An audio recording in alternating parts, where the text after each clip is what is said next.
The Battle of Sancre Tor.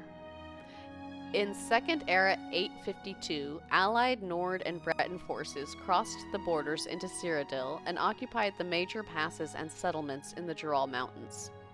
Making their headquarters for the winter at Sancre Tor, the Nord-Breton allies dared King Cuchulainn's new general, Talos, to assault them in their mountain fastnesses.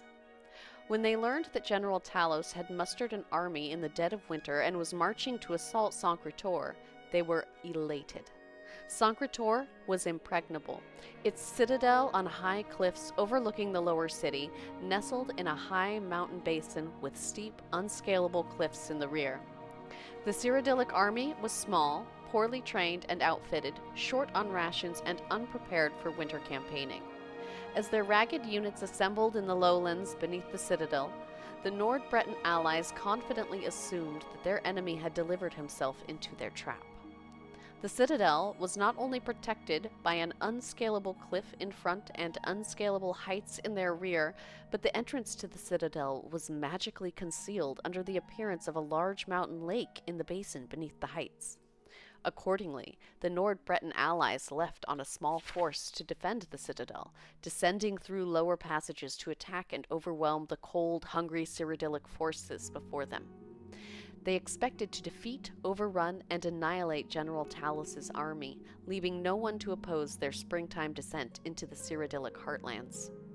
Thus did General Talos lure the Nord-Breton allies to their doom.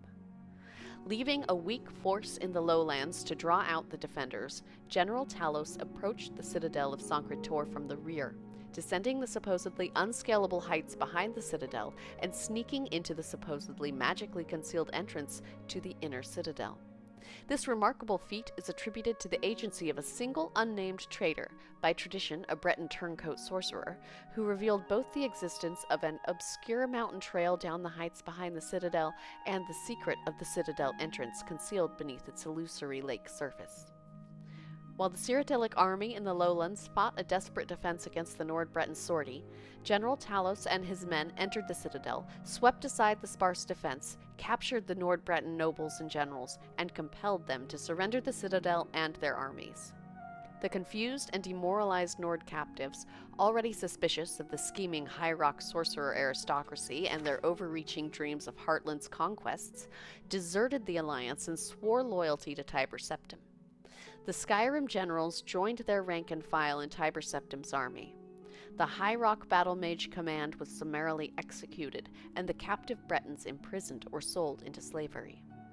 Thus was the concerted allied invasion of Cyrodiil foiled, and General Talos's army swelled by the hardened Nord veteran troops that played so crucial a role in General Talos's succeeding campaigns, which consolidated the Colovian and Nibelungian into the core of the Cyrodiilic Empire, and which resulting in the crowning of General Talos as Emperor Tiber Septim.